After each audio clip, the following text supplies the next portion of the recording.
Hi guys, welcome to Bible Breakdown. We're doing Isaiah chapter 57. So there's no title to start off because it's a continuation from the last chapter.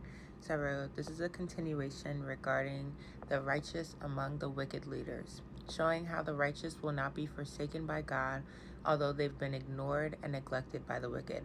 God will take them away so that they can finally experience peace. So this is for verses 1 and 2, and verse 2 says, He will enter into peace. They will rest on their beds, everyone who lives uprightly.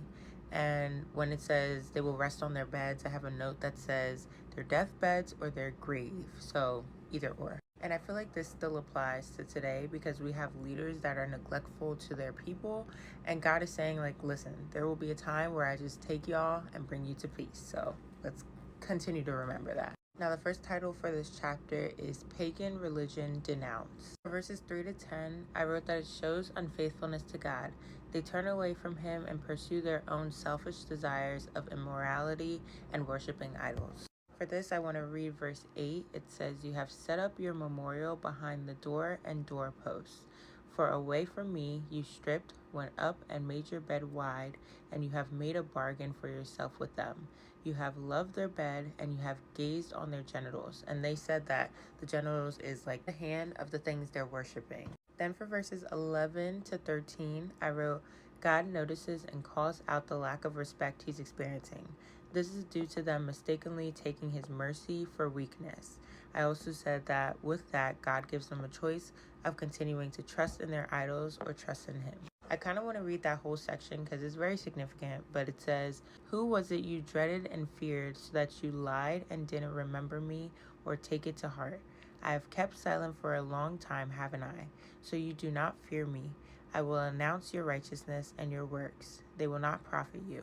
When you cry out, let your collections of idols rescue you. The wind will carry all of them off, a breath will take them away. But whoever takes refuge in me will inherit the land and possess my holy mountain. So God is exposing these idols for what they are, and he's saying, like, even the wind can take them away. They have no power to even save you. And it's crazy to notice, like, people actually view God this way, in the sense of, like, his mercy is weakness. And I think that's so crazy because if God was to unleash his full power on every situation that we've had, we would definitely be wondering where the mercy is in that moment. So it's better that we acknowledge God has power and that we are very grateful for the mercy that we don't deserve, because God has more than enough reasons to do things, but he loves us so much, he's like, let me chill out. And now that leads me to my last point. So the rest of this chapter is titled Healing and Peace.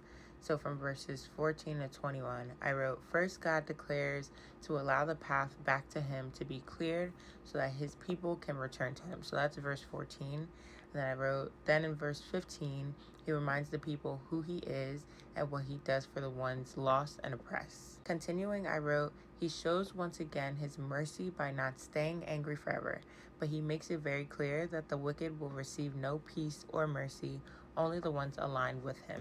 So going back to the beginning when I said God declares the path back to him cleared, in verse 14 it says, prepare the way, remove every obstacle from my people's way. For verse 15, when I said that it reminds us of who he is and what he does for the oppressed, it says, I live in a high and holy place and with the oppressed and lowly of spirit to revive the spirit of the lowly and revive the heart of the oppressed. That also kind of shows how humble God is, because it talks about how his purpose is to revive the spirit and the heart of the ones under him. Then verse 17 is talking about his anger and how he doesn't stay angry, which is like a blessing literally from God.